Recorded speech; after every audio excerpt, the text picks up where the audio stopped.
Tara, pasyal tayo. Ayan, napakaganda ng Tanawi. Samahan nyo kaming dalawin ang aking biyahe. Hi guys at mga ka-reels, Jovelyn here. Another day, another mini vlog. At yun na nga, dahil tanghali na nang kami dumating. Kaya pandalas-dalas ng luto.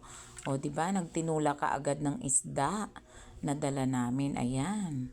Nilahukan ko nga pala yan ng malunggay, talinom, at saka dahon ng batuan. Yun ang pang-asim. At ayan, nagpiprito tayo ng isda. Pero ang sadya talaga namin ay eto.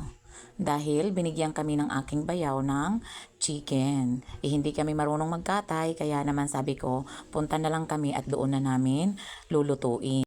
At habang nakasalang ang aming niluluto, ay ito, napatingin nga ako dito sa tanim na atis ng aking biyenan.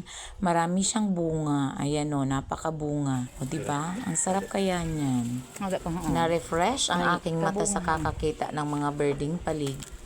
At ayan, 'di ba? Grabe ang gatong namin, oh. Napaka lakas ng apoy dahil nga madalian na 'yan kasi tanghali na. At heto, meron nga palang latik na ginawa si Mamay.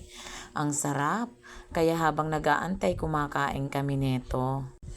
At ayan, luto na ang ating tinulang native na manok.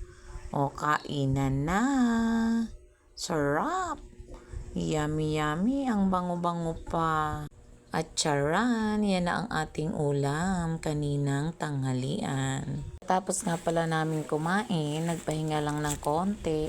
At eto, umakyat tayo dito sa bundok para manguha ng panggatong. At kukuha sana kami ng mangga kaso ang taas na. Tapos wala din kaming panungkit na mahaba. Kaya ang resulta, mangahoy na lang kami.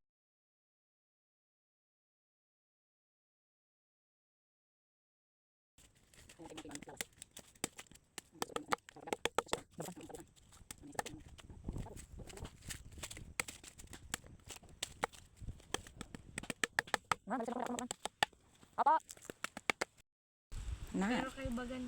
katibay magputput. Jesus, di yan nakapadulot.